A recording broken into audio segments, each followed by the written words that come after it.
Well, today we're taking a break from the build so that we can work on the well. Last video I mentioned trouble comes in threes, or bad luck comes in threes. And about 3 weeks ago I went to turn on the well, turn on the water, and nothing. Pump didn't work, tested it. I was getting power to the switch, power to the legs that go down to the pump, but motor wouldn't turn on. So I called the company that drilled the well 2 years ago and put in the pump. Told them dead pump. He said, well, we'll come out and pull it, but we're going to charge you to put in a new pump. I said, well, the pump's warranted by the manufacturer, which is Grundfos, for 2 years. He goes, yeah, we don't do that.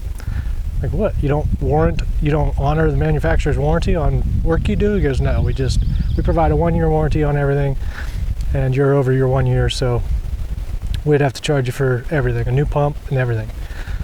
Big red flag. So I called a different company, and they said, yeah, no problem. We'll come out and we'll pull the pump, and if it's a problem with the pump and it's under warranty, we'll honor the warranty. We'll give you a new pump.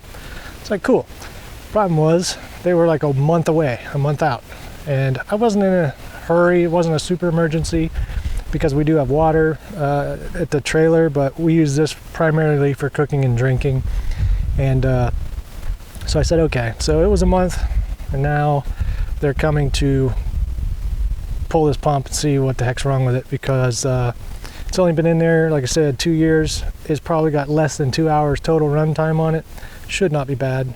It's a good grundfos pump. So that's what we're going to do today. Yank out this well pump, probably replace it. Yeehaw.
How far is it pulling for me? Hard. Is it? Yeah. We don't do it there? That's max there. Oh, well, I think we can get through the screw in.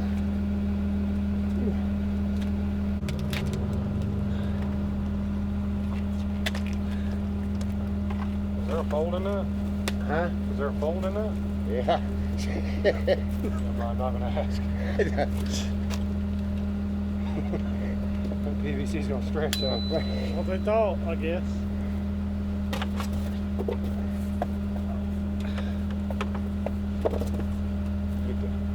What's the percentage of shrink or I think his logic was if someone ever cut the wire too short, he had some extra in there. I don't. Well, we do it too, but we do it on roll pipe, that poly pipe. Right. Because when you pump the water level down, you get some stretches. Right. So we do that, put a fold in for that purpose. The only other purpose I could think they were, besides what you said, if you get a direct hit lightning doesn't like to travel reverse direction, it'll blow it out. Yeah. But typically you don't see it on PVC, that's why we're laughing. Grease on the water.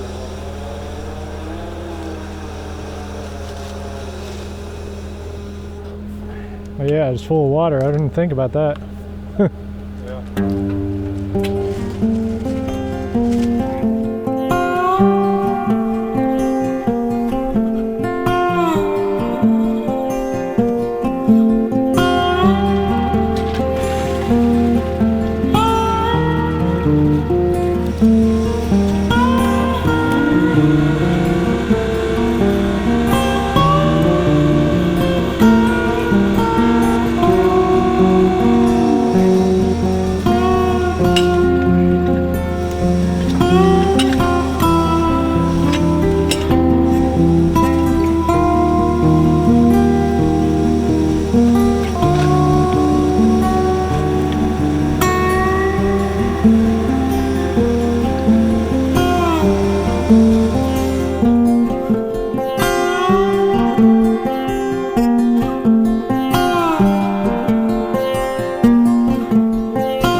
Jump real quick. I wanted to so bad.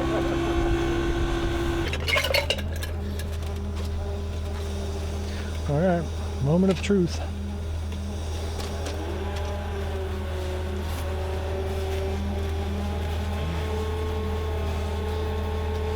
We got trout. We got trout. Well, trout. We got trout. That's the bobbers up and down. Where do you see it's coming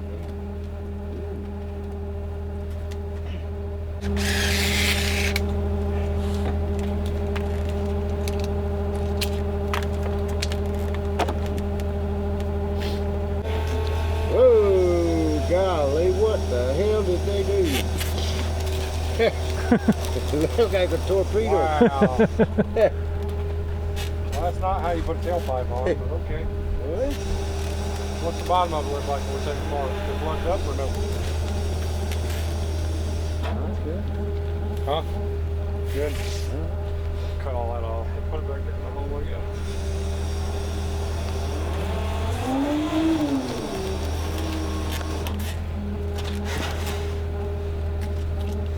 Didn't see nothing on the wire. Alright, we'll run a continuity check on it.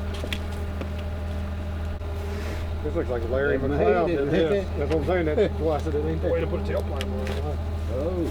It ain't gonna go over the top. You go big enough in like. But.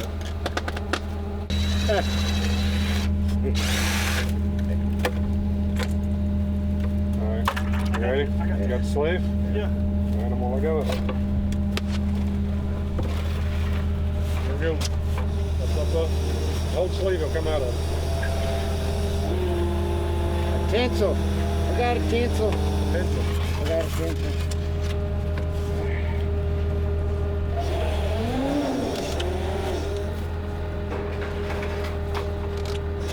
See no hole in the motor. Yeah, 1.5 horsepower. That's it. Alright, so let's do a continuity check. Just check the wire. From our magnetic, so it should have been blowing double zeros and it nothing. None, but you're out of water too. Has to be in water for that spring to engage and make it run. So it's hard to check it here dry.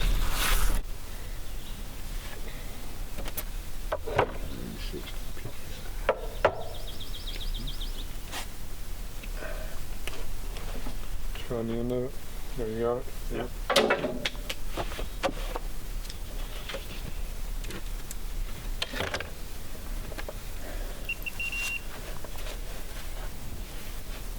Motor. Yep. Wire's good, motor shot. Not a drop of ground either. What do we got? 440 and it's 0.7 resistance. Pretty freaking good. So, all right, pull them apart, Justin. See if I got any bleed off.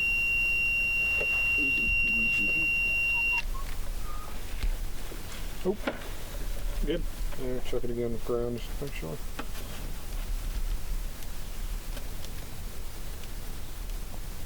Good. Yep, change it. It's the 5SQ15 in the back if you want to grab it, or I can grab it either way. It's going to be on the bottom, but it's going to be the longest box. So you have that same pump? Yeah. If that's what you want to go back with, that's what we sell. Yeah. I'm hoping that was a fluke because Yeah, we sell a bunch of them. they're usually pretty decent pumps, I think. Yeah. Yeah, it's they're really good pumps. I mean, they got 3 or 4 different features that most don't. You know, Right. wind drive protection, soft start. Right, that's why I wanted it. It'll run off different voltages too. So Right. if you got high voltage, low voltage, it will run off of it. It doesn't. It's not as temperamental, I could say. And it's got water in the end of it, right, Randy? When you were taking it out, it still had water in it. It still had water in it. Yeah. Because they use the factory check. Hmm. So, we don't typically do that. Well, I got me thinking about you. Damn. Just checking for you. Stuck? It's in the center though. I can't. My fingers can't pinch it. Where's his tripper? There you go. Stuck shut.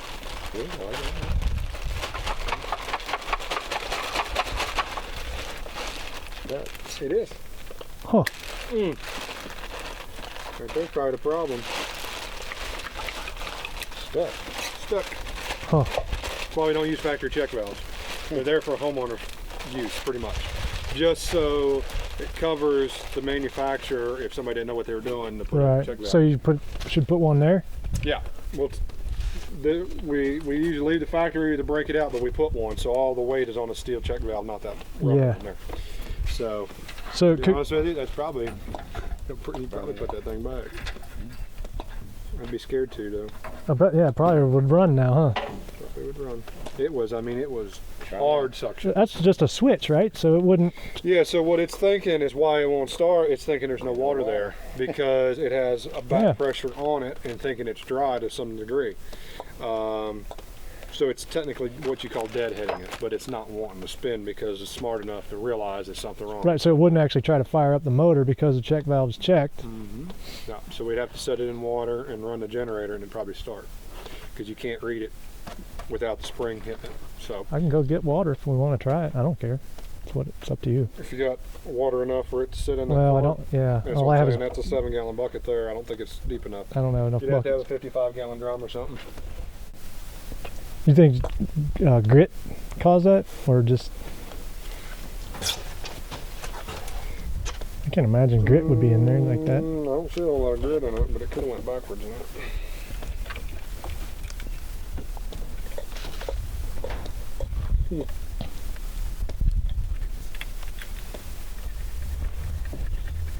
Yeah, I wouldn't put it back. Yeah. Yeah, there's grit in it. Yeah. You can hear Yeah. that play. Yeah. I wouldn't put it back. It might have damaged itself trying to run. Right. But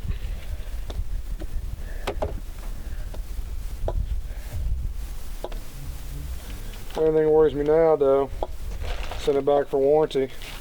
And they say there ain't nothing wrong with it because of check valves. Actually, I got a 55-gallon drum down there. Do you? Yeah. I'd feel better if we do that. You wanna and see test if we it? can make it run. Okay. I was thinking about calling a distributor and see what he would think before we send it back. But yeah, if you've got a way to run it, make me feel better. Well, because we got to get water in it, and I don't know. I can go get my truck, load up that drum, try to fill it, and then just yeah, if you could, and then just back up here close, and we'll pull the wire All up right. and just set it, and do it in the back of your truck if you want to do that. Okay. That'd probably be best, and then if it does run, we'll pull this check valve out, put a new one in, and put it in the back. Okay.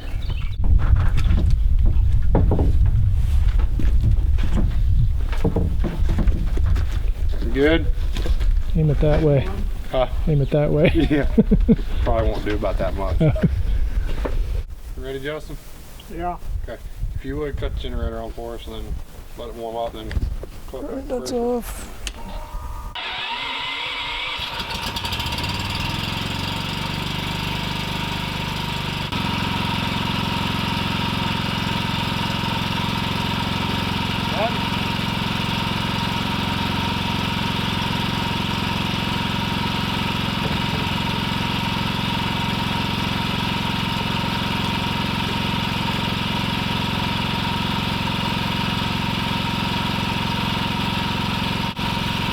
Cut it off.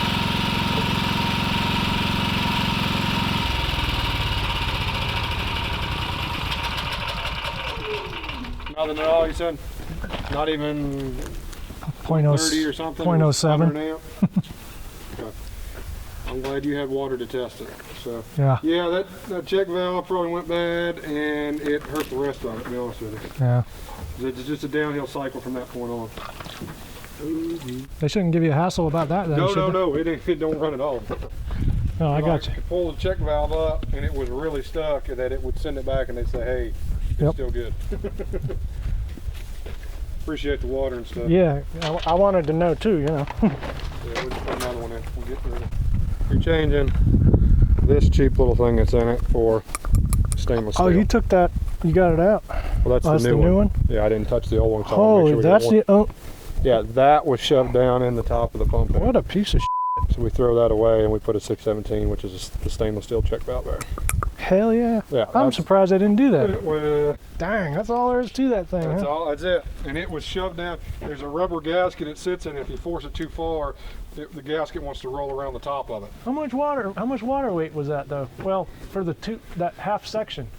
No, you got to go from the other part, which is halfway.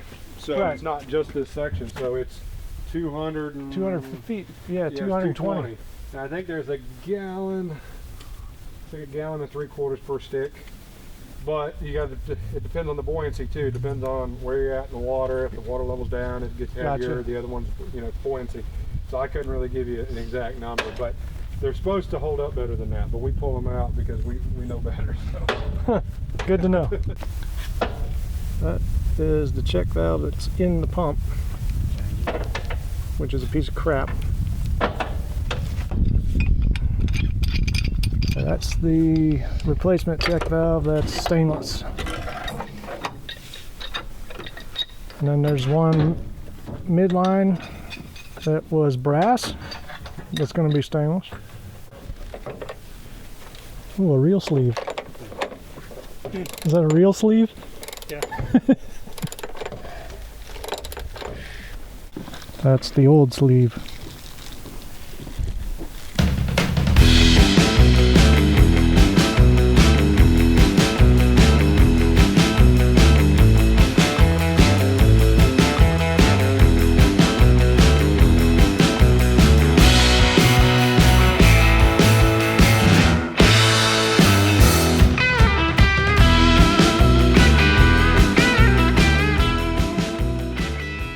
Alright, so we got as much pipe as we can put in. We need one more piece. And then we're going to add a second tank to increase our drawdown and move all this into the basement. Get everything hooked up.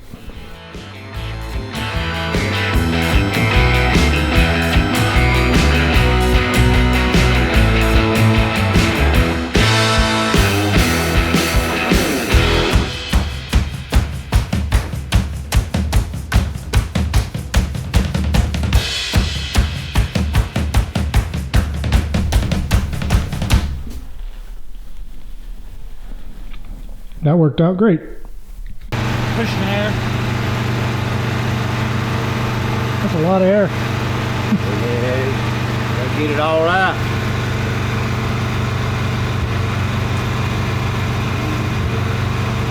8.6 is not bad. Oh, it should be around in there, but Yeah. maybe a little more when it gets the water in. Yeah. There we go.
Yeah, they're the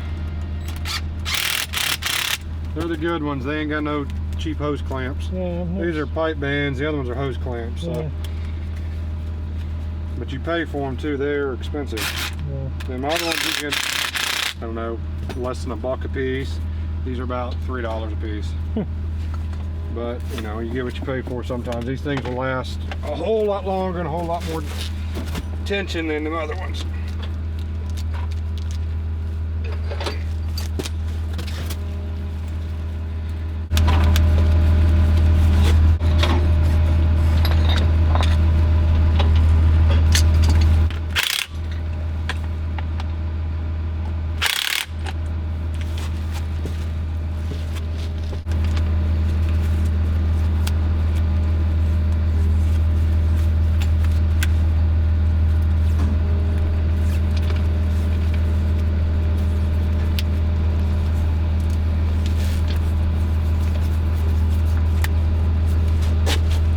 Okay, it's the next day. It's been about 24 hours, well, 22 hours since they shocked the well with that industrial strength chlorine. And I'm gonna wait 24 hours before I start flushing it. They've replaced the pump because the check valve built into the pump is really bad. It's like really cheap plastic with a really weak spring on it. I don't even understand how they get away with using that. When they originally were the other company was putting the pump in, the first pump, they said there's a check valve in the pump, and then we put a check valve midway, and that's what you're supposed to do. And I didn't even think twice to look at the actual check valve on the pump. Had I known that it was that junky, I would have said put a good check valve on the pump. So the one that they put on, you saw, is like big stainless steel one. They dug out the one that comes with the pump, that cheap one, so there's not two right beside each other. So, and then they put two more stainless steel check valves, the length, you know, every 200 feet. So there's 3 total stainless steel check valves in that well, which should work. I mean, I don't know what would have caused that original one to stick, but the fact that it stuck should have prevented the motor from trying to start at like a switch, I would think. But instead, the motor's burned up, or the motor doesn't work. I don't know. Either way, the pump went bad. So they pulled it, put a new one in, and I moved all the tank stuff, as you saw, to the basement, which I intended to do originally. I built a little table for it in another video. Originally, I was going to just use that tank on the table where all the plumbing stuff is, but he made a good suggestion, and that was add a second tank the same size. As long as they're real close together, you'll double your drawdown capacity. They'll draw down together, refill together. Also, it's kind of a backup, 2 is 1, 1 is none kind of deal. If bladder fails in one, you've got the bladder in the other to still help keep pressure in the house and run the switch and all that stuff. Now when we fired up that pump yesterday, it was blowing a lot of granite dust, a bunch of nasty stuff, and it's probably going to take 2 to 3 hours of just flushing it to get that stuff cleaned up. So what I'm going to do is run it for an hour, let it rest for an hour, run it for an hour, let it rest for an hour. Do that maybe 3 times, and then we'll fill up some buckets. And the other reason for doing that is we want to make sure we get all that chlorine out, so you have no chlorine smell before you can really drink it. So all right, here's the well house now. No more tank. And I've got my disconnect in there. I ran an outlet, so I'll still put a light or some heat tape around that pipe hooked to a thermostat switch.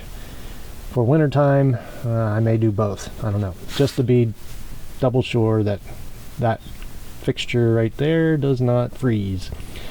But that was a reason for moving all the tanks inside as well, was easy access to maintain them and to make sure they don't freeze. So now everything comes up out of the ground there and down into the house. If we had the ability to use pitless adapters in North Carolina by code, then I would have that in there, and you wouldn't really see any of that. So the other good thing about moving the tanks into the house is you're also moving the pressure switch that controls the pump into the house, which is attached to the tanks. That allows me to move the generator from the well house, which I stored under a tarp, and now it's protected under the deck. I can still cover it, but it's not going to get rained on. And we created a new 50-ish foot long piece of UF cable that I can plug into the generator, and it'll run the water all the way back there in the corner for now until we get power turned on to the house. So when I need to come up and get water, I just plug that into the generator, turn it on. I've got water in here, and I've got water at the hose coming out of the wellhead. So that works. I'm glad. I'm glad they were able to do all that while they were here.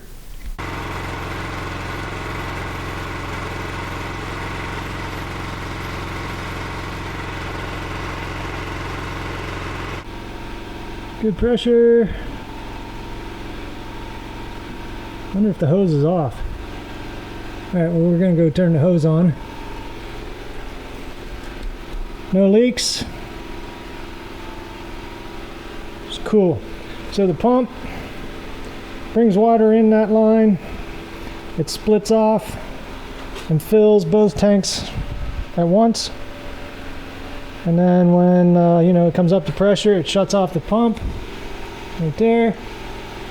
And then when you use water, it draws down from both tanks at the same time. It's pretty cool.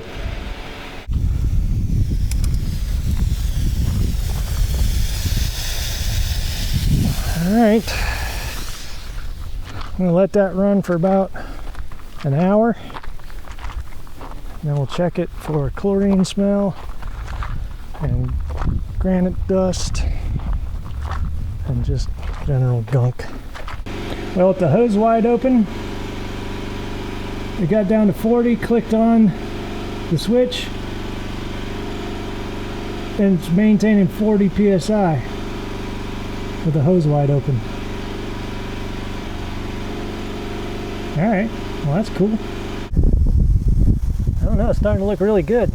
Better than the test buckets they did yesterday. I'm gonna let it run another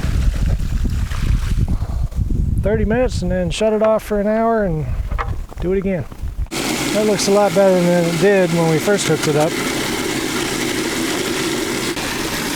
Right, so the whole point of all of this is we come up here about every 2 weeks and we fill up some 5-gallon buckets, food grade, and then we use it where we're living in the trailer to fill up the Berkey water filter. We use all this for cooking and drinking water. We have a spring that we use for everything else, but this we use for just cooking and drinking. And when the well went out, we were kind of hosed for a little while, but this lasts us a couple weeks. This is looking really good. Better than before. All right, everything looks good. There's not as much granite and grit as there was before they did the work. It's like blue, ancient prehistoric deep well water. I'm happy. Special shout out to Blue Ridge Waterworks for doing all this. They're out of Boone. They did a great job. If you need anything that has to do with well stuff, give them a call. If you're in the foothills of Appalachia. Happy. Thanks for watching. We'll see you in the next one.